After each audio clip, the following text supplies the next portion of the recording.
Salam Lenter Indonesia. Kali ini kita akan membahas saking banyaknya pertanyaan kepada The Brondol berkaitan mengenai tunasan. Maka sudah saya rangkum kita dalam sesi tanya jawab The Brondol yang kedua berkaitan dengan tunas kelapa sawit. Yang pertama adalah kapan dimulainya sih tunasan ini? Jadi pada tanaman belum menghasilkan sama sekali tidak boleh ada tunasan. Itu benar. Artinya semua pelepahnya tidak boleh ditunas apapun yang terjadi. Begitu dia memasuki TM, lah ini udah mulai beragam. Beberapa perusahaan melakukan penunasan yang hanya kering saja. Ada yang dia menunggu sampai 4 tahun sampai 5 tahun baru ditunas. Ada juga yang memang dari awal panen perdananya dia sudah melakukan songgo 3 langsung juga ada. Jadi memang sangat beragam, tapi kalau menurut The Brondol yang paling bagus, lebih bagus adalah bahwa dari mulai kecil, mulai panen perdana adalah bahwa tunas pokok yang kering, yang tidak produktif dihilangkan saja. Karena akan menjadi beban bagi penyerapan unsur hara dan air bagi tanaman itu sendiri sebenarnya akan menguranginya. Itu yang pertama. Yang kedua, dalam tunasan itu tuh songgo berapa lah? Ini mungkin bagi para masyarakat ataupun para planter semuanya bahwa songgo kelapa sawit sangat tergantung umurnya. Pada tanaman menghasilkan yang pertama, maka kita harus menjaga songgonya 3. Songgo 3, maka jumlah pelepahnya adalah 48 sampai 56 pelepah. Yang kira-kira adalah sekitar 6 sampai 7 spiralnya. Namun pada tanaman menghasilkan yang sudah lebih daripada 6 tahun maka berubah menjadi songgo 2, di mana songgonya adalah berjumlah minimal 48 pelepah. Maka yang setelah dipanen tua-tua maka dengan menggunakan alat egrek maka dia tetap menggunakan songgonya adalah songgo 1 saja. Kemudian yang ketiga,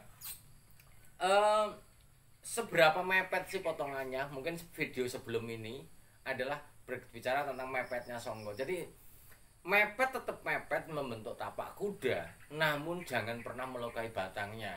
Artinya bahwa ketika pemanen ataupun yang penunas melakukan sebuah penunasan pelepah, namun dia terlalu mepet dan mengenai tanaman, itu juga akan berpengaruh pada tanamannya. Bahwa kita menunas itu adalah pelepahnya, bukan batang tanamannya. Maka jangan sampai mengenai batang tanamannya. Mepet ya mepet aja, sekitar 2 sampai 3 cm saja. Kemudian pelepahnya dipotong atau tidak, lah ini yang masih yang ketiga.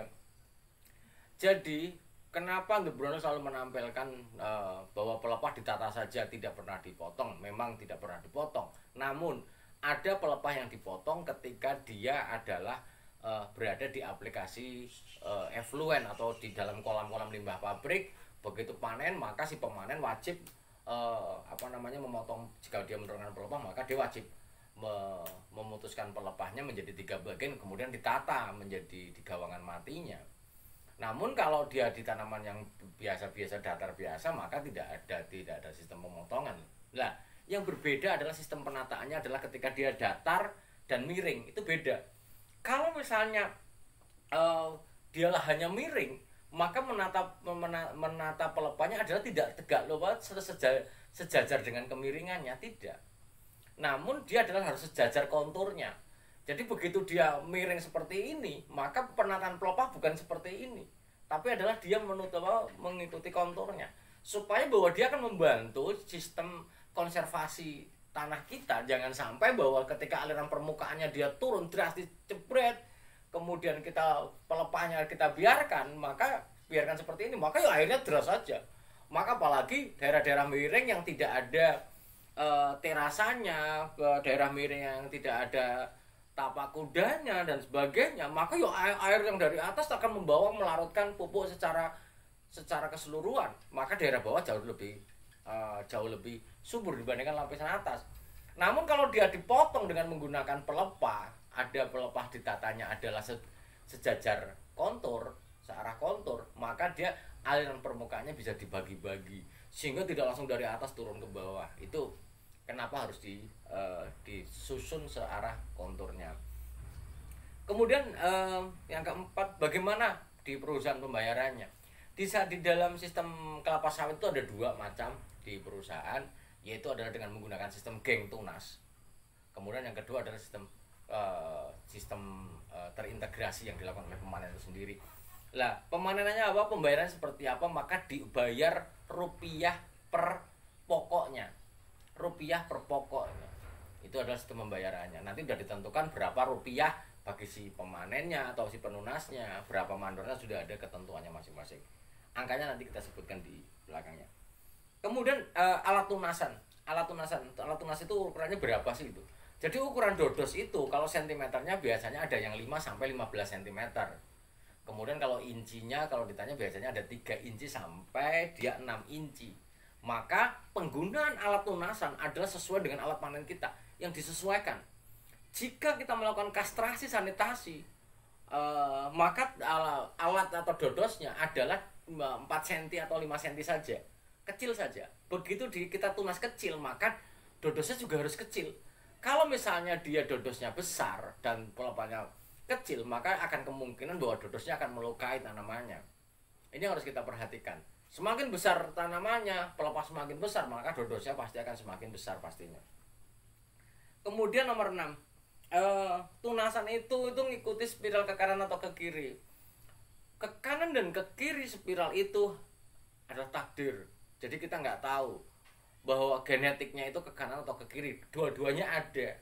Sehingga ke kanan atau ke kiri sama saja. Yang penting adalah takdirnya si tanaman adalah spiral ke kanan, maka kita akan menunas ke kanan. Kalau dia spiral ke kiri, maka kita akan menunas ke arah kiri, ngikuti spiralnya pastinya. Kemudian nomor 7, mengapa harus ditunas? Nah ini berarti mungkin adik kita atau mas-mas ini mungkin pemula di kelapa sawit. Apakah tunasan itu wajib? Jawabannya adalah wajib. Apabila tidak ditunas, maka si pemanen pasti akan, ketika dia sudah tanaman menghasilkan atau sudah masuk fase panen, maka pemanen pasti akan kesusahan memanennya. Kemudian yang kedua, seperti kita fungsi tunasan itu sendiri, memperbaiki kemudahan Elaeobius camerunicus ataupun serangga penyerbuk untuk melakukan pembantu kita dalam penyerbukan bunga dari bunga jantan ke bunga betinanya. Pasti itu. Kalau tidak ditunas, maka ketika gondrong, tanaman kita juga tekor. Dan yang ketiga, kenapa kita harus tunas? Bahwa kita harus efisiensi di dalam penyerapan unsur hara, khususnya pupuk dan airnya, adalah kurangi pelepah yang tidak produktif. Pelepah yang produktif adalah pelepah yang hijau saja. Selama dia tidak hijau, dia udah kering, namun pelepahnya masih hijau, makanya dia masih nyerap air, karena jaringannya gabus. Kalau dia tidak kalau nggak kita potong, maka dia akan tetap nyerap air, sebagian akan nyerap hara. Kalau dia tidak berfotosintesis, nggak ada gunanya, ya maka dia makan tapi nggak ada gunanya, mau kita apain, nggak ada gunanya juga pastinya. Itu kenapa harus kita nunas. Kemudian nomor 8, kalau ini mana sih, syarat dibayar. Jadi mungkin ini Pak Mandor yang nanya. Jadi kalau tunasan ini apakah dibayar atau tidak, harus ada syaratnya. Syaratnya itu 3. Yang pertama adalah pelepahnya sudah dia akan dibayarkan per pokok ketika pelepahnya sudah ditunas dan ditata di gawangan mati. Kemudian yang kedua adalah bahwa dia sudah epifit ataupun tumbuhan-tumbuhan di batangnya itu sudah dibersihkan. Kemudian yang ketiga adalah bokoran. Jadi sekitar piringan juga harus dibersihkan. Itu masalah 3 syarat yang harus dipenuhi ketika dia masuk kriteria tunasan harus dibayar. Kalau ketika kriterianya tidak masuk ke dalam syaratnya, maka nggak usah dibayar. Maka harus diperbaiki pastinya. Ada komunikasinya supaya masuk kriteria bayarnya. Ya ini berhubungan dengan rotasi penunasan nomor 10 ini, rotasi penunasan jika sekalian panen. Jadi rotasi penunasan itu sangat tergantung sistemnya. Kalau kita menggunakan sistem geng tunas atau orang tunas khusus, maka rotasinya adalah 9 bulan. 1/3. Artinya rotasinya akan dibawa 9 bulan, maka kembali lagi ke satu titik ini lagi. Namun di dalam ketika kita menggunakan tunas terintegrasi yang dia adalah pemanen sendiri yang akan melakukan penunasan, maka yang rotasinya adalah sekali setahun saja. Itu bedanya. Kalau ketika dia pakai geng tunas, maka rotasinya adalah 9 bulan. Namun jika pakai tunas terintegrasi, maka rotasinya adalah 12 bulan atau setahun sekali. Maka di dalam pembebanan biaya penunasan itu adalah dibebankan dalam satu blok adalah dibayar sekali saja setahun jika dia tunas terintegrasi yang dilakukan oleh pemanen. Dan yang terakhir, Pak, kalau pengawasnya itu dibayar nggak sih? Jadi dalam sistem tunasan itu bahwa ketika dia di perusahaan, maka si pekerja tunas dibayar, mandor tunas dibayar, mandor satu juga dapat premi bayarnya. Ketika dia tunasan pemanennya, maka dihitung per rupiah juga, mandornya per rupiah, mandor satunya juga per rupiah. Ketika dia mandornya adalah mendapatkan rupiah per pokok yang dipanen seluruh karyawan tunasnya. Kemudian mandor satu akan mendapatkan proporsi rupiah untuk seluruh karyawan di dalam satu divisi pastinya.